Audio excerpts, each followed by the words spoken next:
আসসালামু আলাইকুম। পঞ্চম শ্রেণীর ছোট্ট বন্ধুরা, তোমরা অনেকেই কমেন্টের মাধ্যমে তোমাদের যেই সিলেবাস রয়েছে, সিলেবাসটি জানিয়ে দেওয়ার কথা বলেছো। তো আজকের ভিডিওতে আমরা পঞ্চম শ্রেণীর বাংলা বিষয়ের যে পরীক্ষার মানবন্টন রয়েছে এবং সিলেবাস রয়েছে, সেটা আজকের ভিডিওতে আমরা জানবো।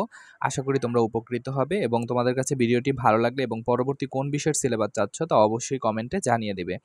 তো আমরা দেখতে পাচ্ছি বাংলা পরীক্ষাটা মোট ২ ঘন্টা ৩০ মিনিটের অনুষ্ঠিত হবে, যেখানে পূর্ণ মার্ক থাকবে ১০০ নম্বর। তোমাকে প্রথমে একটা অনুচ্ছেদ দেয়া হবে। এই অনুচ্ছেদ থেকে তোমাকে ১, ২ এবং ৩ নাম্বার প্রশ্নের উত্তর দিতে হবে। যেখানে ১ নাম্বারে সঠিক উত্তর বেছে নিয়ে উত্তরপত্র লিখতে হবে ৫ টি, এখানে ৫ মার্ক। শব্দের অর্থ লিখতে হবে, এখানে ৮ টি দেয়া থাকবে, তোমাকে ৫ টি লিখতে হবে, ৫ মার্ক। এবং ৩ নাম্বার যোগ্যতা ভিত্তিক প্রশ্ন উত্তর থাকবে ৩ টি। এই ৩ টা থেকেই তোমার প্রথমটার উত্তর লিখতে পারলে ২ মার্ক, দ্বিতীয়টা ৪ মার্ক এবং তৃতীয়টা ৪ মার্ক। এই টোটাল ১০ মার্ক থাকবে ৩ নং প্রশ্নে। এরপরে হচ্ছে তোমাকে পাঠ্য বইয়ের বাহিরে থেকে, অর্থাৎ তোমার যে বই রয়েছে, বইয়ের বাহিরে থেকে হচ্ছে তোমাকে একটা অনুচ্ছেদ দিবে, যেখানে হচ্ছে ৪ ও ৫ নাম্বার প্রশ্নের উত্তর তোমাকে দিতে হবে। এই সব ৪ ও ৫ নাম্বারে তোমাকে প্রথমে ৪ নাম্বারে শব্দ হতে উপযুক্ত শব্দ নিয়ে বেছে নিয়ে শূন্যস্থান পূরণ করতে হবে, যেখানে ৫ টি থাকবে ৫ মার্ক। এবং অনুচ্ছেদ পড়ে যোগ্যতা ভিত্তিক প্রশ্নের উত্তর দিতে হবে ৩ টি, এখানেও ১০ মার্ক থাকবে। প্রথম প্রশ্নের উত্তর দিতে পারলে ২, দ্বিতীয় প্রশ্ন এবং তৃতীয় প্রশ্নের জন্য যথাক্রমে ৪ মার্ক করে থাকবে।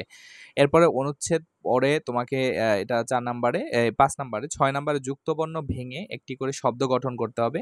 অর্থাৎ বর্ণটা ভাঙতে হবে এবং একই সাথে সেটার হচ্ছে তোমাকে নতুন একটা শব্দ লিখতে হবে। এরকম ৮ টা থাকবে, তোমাকে ৫ টা দিতে হবে, ৫ মার্ক।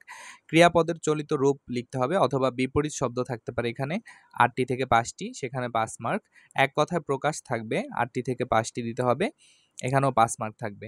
এরপর একটা অনুচ্ছেদ দেয়া থাকবে, অনুচ্ছেদের থেকে তোমাকে প্রশ্ন তৈরি করতে হবে। কে, কি, কোথায়, কেন, কখন, কিভাবে, এই শব্দগুলো ব্যবহার করে হচ্ছে তোমাকে ৫ টি প্রশ্ন তৈরি করতে হবে, যেখানে ৫ মার্ক থাকবে। এরপরে পাঠ্য বই হতে যে অনুচ্ছেদ থাকে, অনুচ্ছেদে তোমাকে বিরাম চিহ্ন বসাতে হবে। পাঠ্য বইয়ের যেকোনো অংশ থেকে তোমাকে হচ্ছে কয়েকটা লাইন অনুচ্ছেদে তুলে দিবে। তো সেখান থেকে হচ্ছে তোমাকে বিরাম চিহ্ন, অর্থাৎ দাড়ি, কমা, এগুলো তোমাকে বসাতে হবে। এরপরে বন্ধুরা তোমাদের ১১ নম্বর প্রশ্নে একটা কবিতা থাকবে, যেখানে হচ্ছে পাঠ্য বইয়ের বাহির থেকে ৮ থেকে ১০ লাইনের একটি কবিতা থাকবে। এই কবিতাটা পড়ে তোমাকে হচ্ছে প্রশ্নের উত্তর লিখতে হবে ৩ টি। অর্থাৎ কবিতা থেকে তোমাকে ৩ টা প্রশ্নের উত্তর দিতে হবে। সেখানেও আগের মতো প্রথমে ২ মার্ক, এরপরে দুটোর জন্য ৪ মার্ক করে মোট ১০ মার্ক থাকবে। এরপরে একটা চিঠি বা আবেদনপত্র তোমাকে লিখতে হবে। এখানে ২ টি থাকবে, ২ টি থেকে ১ টি লিখতে হবে এবং রচনা লিখতে হবে ৩ টি থেকে ১ টি। এখন এই যে আমরা বললাম যে এত কিছু লিখতে হবে বা পাঠ্য বইয়ের কোন অংশ থেকে কোন অংশ, অর্থাৎ যে সিলেবাসটা রয়েছে তোমাদের, সেই সিলেবাসটা জানিয়ে দিচ্ছি।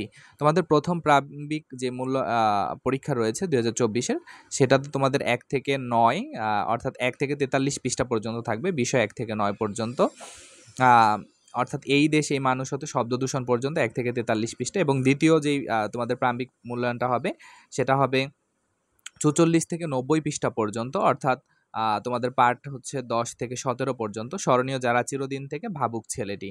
এরপর দ্বিতীয় বা বার্ষিক যেই মূল্যায়নটা হবে, সেটা হবে তোমাদের পৃষ্ঠা ৯১ থেকে ১২৯ পর্যন্ত, যেখানে ২ তীরে থেকে অপেক্ষা পর্যন্ত হচ্ছে তোমাকে পড়তে হবে। প্রত্যেক সংশ্লিষ্ট অনুশীলনী সিলেবাসের অন্তর্ভুক্ত থাকবে, অর্থাৎ এই অন্তর্ভুক্ত সিলেবাসের মধ্যেই হচ্ছে তোমাদের পরীক্ষাটা অনুষ্ঠিত হবে।